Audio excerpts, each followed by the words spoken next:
So again we have studied what is meant by the amorphous solid. मगाशी आपण बघितलं क्रिस्टलाइनच्या बाबतीमध्ये, आता amorphous मध्ये बघतोय अनिसोट्रॉपी बघितलेला आहे.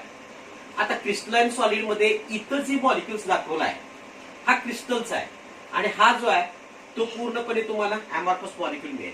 इथली अरेंजमेंट बघितली तर पूर्णपणे अरेंजमेंट आपल्याला एका प्रॉपर चॅनल मध्ये आपल्याला बघायला मिळेल. मी तर मात्र आपल्याला पूर्णपणे प्रॉपर चॅनल मध्ये दिसणार नाही, it is a disorder formations मध्ये मिळेल. असं असल्यामुळं या कंपाऊंडला सिडो सॉलिड सुद्धा म्हटलं जातं. सिडो सॉलिड म्हणजेच काय, it is not present in the random formation. Random formations मध्ये आपल्याला बघायला मिळत नाही, हे मात्र आपल्याला क्रिस्टलाइन मॉलिक्युल्स मध्ये आपल्याला बघायला मिळेल. आता असं का म्हटलंय, समजा मी सोनं घेतलं आणि त्याला मी काय केलं, पागळलं. पूर्ण पागळल्यानंतर त्याच्यामधनं जर ओतलं वर्ण तर तुम्हाला एक प्रॉपर वेन, एक फ्लो आपल्याला बघायला मिळेल. तसंच मी जर ग्लास घेतला आणि त्याला मी पिघळवलं पूर्णपणे ग्लासला आणि त्याला जर वर्ण ओतलं तर ओतत असताना पहिल्यांदा व्यवस्थित जाईल, पुन्हा छोटं होईल, पुन्हा मोठं होईल, म्हणजे it is a not a form in the random formation. So this amorphous compound is also called as a सिडो solid. त्याला आपण सिडो सॉलिड म्हणणार आहे. So different type of the gases, different type of the gaseous molecules are present in the amorphous formation. Amorphous formations मध्ये आपल्याला बघायला सोनं हे सोनच आहे, त्यामुळे त्याला आपण क्रिस्टलाइन म्हणणार आहे. चांदी ही चांदीच आहे म्हणून त्याला आपण क्रिस्टलाइन म्हणणार आहे.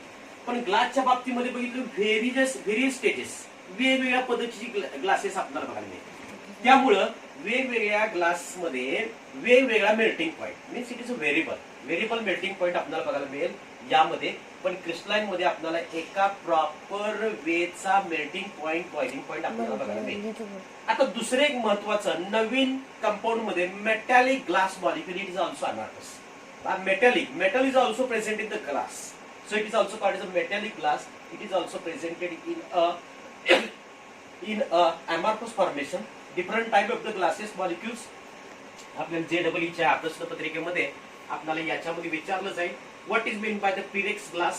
So 60 to 80% of the silica oxide, 10 to 20% of boroxides and aluminum oxides. These are the combination is also called as Pyrex glass molecules. So solid line glass molecules. Then here we have the silica oxides 75%, 15% sodium oxide, 10% calcium oxide. So these are the glass material which one is present in a amorphous formations. So next slides, do you study the classification of the crystalline molecules? आता मात्र याच्यामध्ये आपल्याला बघताना वरच्या बाजूला मी दिलेलं आहे metallic solid बघितलं, AU आहे, प्लॅटिनम आहे, AG आहे, CU आहे, ZN आहे, सगळे मेटल्स आहेत आणि हे क्रिस्टलाइन आहे. त्याच्यामध्ये परत मी सॉल्ट घेतलेला आहे, सॉल्ट मध्ये NaCl घेतलेला आहे, MgSO4 घेतलेला आहे, ते सुद्धा क्रिस्टलाइन मॉलिक्युल्स आहेत. नॉन मेटॅलिक कंपाऊंड आहे, सल्फर आहे, फॉस्फरस आहे, आयोडीन आहे. So these are the crystalline molecules. पण हे सगळे मॉलिक्युल्स कोणत्या कंपाऊंड मध्ये बसणार आहेत, कोणत्या क्लासिफिकेशन मध्ये बसणार आहे, त्याचे आपल्याला क्लासिफिकेशन बघणार आहे. त्याच्यामधलं पहिलं क्लासिफिकेशन जे आहे ते मॉलिक्युलर सॉलिड. पहिला क्लासिफिकेशन जे आहे ते molecular solids. In this molecular solids are there. दोघांच्यामध्ये मॉलिक्युल्स प्रेझेंट असल्यामुळे त्याला आपण मॉलिक्युलर सॉलिड्स म्हणणार आहे. So intermolecular force of attraction between the neighbouring molecules, दोन मॉलिक्युल्स मध्ये इंटरमॉलिक्युलर फोर्स ऑफ अट्रॅक्शन असेल तर त्याला आपण मॉलिक्युलर सॉलिड्स म्हणणार आहे. इन डिटेल मध्ये जाण्याची काही गरज नाही, आपल्याला हे झालेलं आहे.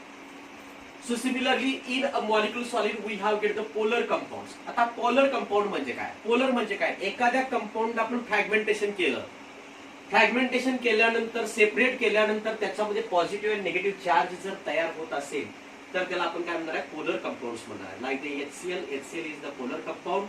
So delta positive and delta negative charge will B form on the H+ and Cl- and it is a form the strong dipole direction. Dipole direction म्हणजे काय, पॉझिटिव्ह निगेटिव्ह मधलं जे अट्रॅक्शन आहे त्याला आपण डायपोल म्हणणार, डायपोल इंटरॅक्शन म्हणणार आहे.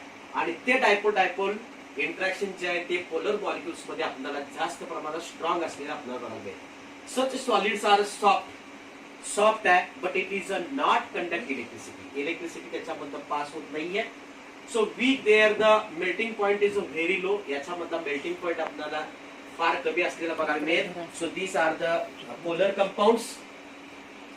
So non polar compounds. What is mean by the non polar compound? Suppose we have take the CO2. And these are fragmented. We have get the free radicals. त्याच्यामध्ये आपल्याला free radicals मिळतील. So here weak dispersible force, this is also called as London force. त्यालाच आपण London force म्हणतोय. आपण 11वी मध्ये शिकलेलो आहात. So what is mean by the London force? Dispersion force म्हणजे काय आपण 11वी मध्ये शिकलेलो आहे. तसा फोर्स या नॉन पोलर कंपाऊंड्स मध्ये आपल्याला बघा, याच्यामध्ये सुद्धा मॉलिक्युलर, या दोघांच्या मधला मॉलिक्युल्स मधला फोर्स ऑफ अट्रॅक्शन सुद्धा फार वीक आहे. त्यामुळं याचा मेल्टिंग पॉईंट सुद्धा फार कमी असलेला आपल्याला बघायला मिळेल as comparison to the polar compound. Polar compound पेक्षा याचा मेल्टिंग पॉईंट कमी आहे. So these are the solids are soft in nature. हा मात्र सॉफ्ट मध्ये आपल्याला बघायला मिळेल. Hydrogen bonding, it is a very important, means the other compounds, which one is strong electronegative compounds, means oxygen, fluorine, nitrogen, these compounds are attached to the hydrogen compound. Samja oxygen molecule is attached to the hydrogen, we have get the water molecules, and these water molecules are also called as hydrogen bonding molecules. त्यालाच आपण hydrogen bonding molecules म्हणतोय. तर hydrogen bonding, it is a non-conducting electricity. So this compound is a hydrogen bonding. दोघांच्या मध्ये hydrogen bonding असेल. पुढच्या slide मध्ये आपल्या लक्षात येईल. So like here hydrogen bonding compounds. So these are the hydrogen bonding compounds. So water molecules. आता याच्यामध्ये एक क्वेश्चन असा आहे की वॉटर मॉलिक्युल्स मध्ये हायड्रोजन आणि ऑक्सिजन दोघांच्या मध्ये बॉन्डिंग आहे, पण इथं बघितलं तर याच्यामध्ये इथं liquid molecule, density of liquid water become more than the solid water. Density जर समजा पाण्याची डेन्सिटीच्या बाबतीमध्ये इथं density of liquid water is become more than the solid water. Ice पेक्षा लिक्विड मॉलिक्युलची डेन्सिटी जास्त आपल्याला बघायला मिळेल. वजनानं कितीही मोठा जर आईस असला तर तो पाण्यावरती तरंगणार आहे. Because the hexagonal crystalline structures collapses. आतमध्ये काय हेक्सागोनल स्ट्रक्चर्स असल्यामुळे त्याच्यामध्ये एअर असणार आहे. एअर असल्यामुळं it will be floating on the water molecules. Floating आपल्याला वॉटर मॉलिक्युल्स वरती तरंगताना आपल्याला दिसेल. So these are the hydrogen bonding molecules solid. हा हायड्रोजन बॉन्डिंग मॉलिक्युल सॉलिड्स आपल्याला बघायला मिळेल. आता आयोनिक बॉन्ड, जर समजा आयन्स तयार होत असतील, दोन मॉलिक्युल्स घेतले असतील आणि त्याला आपण सेपरेशन केलं, सेपरेशन केल्यानंतर याच्यामध्ये आपल्याला आयन्स मिळत असतील. एक पॉझिटिव्ह आयन्स आणि एक निगेटिव्ह आयन्स. पॉझिटिव्ह आयनला आपण काय म्हणणार आहे? So positive ion it is also called as cation. Negative ion is also called as अनायन. आता बारकाईने जर बघितलं आपण डायग्राम मध्ये तर आपल्याला इथं हा निगेटिव्ह आहे थोडासा मोठा दिसेल, हा पॉझिटिव्ह आहे थोडासा लहान दिसेल. कारण cation, the size of cation is very low, size of अनायन is very high. High formations मध्ये आपल्याला बघायला मिळेल. So these are the ion formations. So ion, positive charge and negative charge will be formed in salt molecule. It is also called as ionic molecules. या दोघांच्या मध्ये repulsion between the ions and same charges. Same charges मध्ये repulsion असेल आणि opposite charges मध्ये attraction आपल्याला बघायला मिळेल.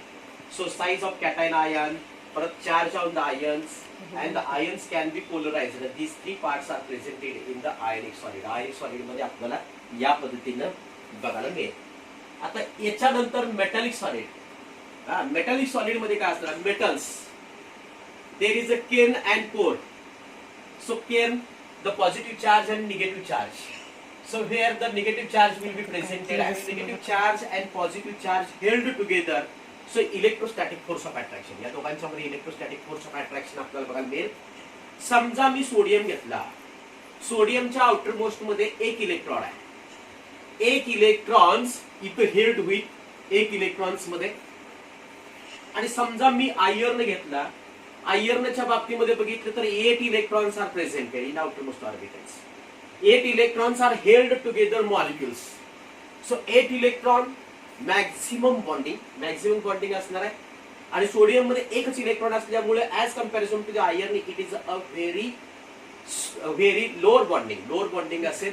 त्यामुळं sodium will be cut by using the knife. Right no, म्हणजे आपण इझिली त्याला काय करू शकतोय? कट करू शकतोय.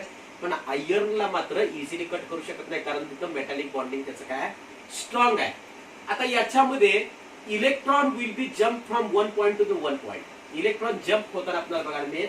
आणि electrons are transfer from one point to the another point. So it is also called as means delocalisation of electrons. Delocalisation of electrons. So it is also called as metallic bonding. Metallic bonding मध्ये आपल्याला बघायला मिळेल So electron will be transferred from one point to the another point. So the only electron will be moved. There is a no movable of the positive charge. Positive charge move होणार नाही आणि electric conductivity याच्यामध्ये आपल्याला जास्त प्रमाणात बघायला मिळेल. So it is a ductile property, tensile property. Similarly, electrical conductivity property, heat transfer property will be present in the metallic solid. Metallic solid मध्ये आपल्याला या पद्धतीने आपल्याला बघायला मिळेल. त्याच्यामधला दुसरा आहे covalent bonding. What is meant by that? Every carbon compound has get the covalent bonding. दोन कार्बन कंपाउंड्स मधलं जे बॉन्डिंग आहे त्याला आपण कोव्हॅलेंट बॉन्डिंग म्हणणार आहे. Sharing pairing of electrons. So these are also called as the covalent bonding. So non metals bonding यालाच आपण नॉन मेटल बॉन्डिंग म्हणणार आहे कारण कार्बन हा नॉन मेटल्स आहे. त्यालाच आपण काय म्हणणार आहे गेन बॉन्डिंग असं सुद्धा म्हणणार आहे. Similarly it is a present in a carbon compounds. So allotropy of carbons, there is a diamond, graphite, fluorine compounds. Diamond is a crystalline, other is the amorphous compounds. So these are the presented. So what is meant by a diamond? We know that we have studied the diamond in 11th science. Similarly, it is a networking form, networking of the covalent bonding, sp3 hybridization. Similarly, the strong, it is a very strong, and the melting point of this one is 3550. So these are the diamond compounds. It is also gain structures. Graphite, it is a sp2 structures. It is a lubricant. So good conductivity at adjusting temperatures.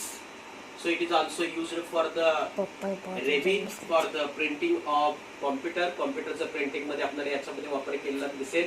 These are the sp2 hybridization and the linking of the 6 members of the rings. There are the layers are presented, upper layer, lower layer.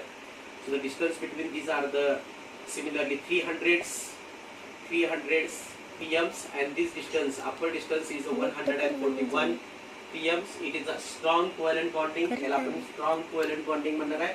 It is also used for the lubricant. Lubricant मध्ये आपल्याला बघायला मिळणार आहे. So the fluorine compounds, nanotubes, new chapter is included in the 12 standards like the nanotubes. What is meant by the nanotube? I am studying in नॅनोटेक्नॉलॉजी, नॅनोकेमिस्ट्री मध्ये आपण तो study करूया. पण नॅनो ट्यूब मध्ये सुद्धा या फ्लोरीन कंपाऊंड आणि ग्राफाइट कंपाऊंडचा वापर केलेला आपल्याला बघायला मिळेल. So it is a electrical conductor. हा इलेक्ट्रिकल कंडक्टर आहे as a temperature, adjusting temperature.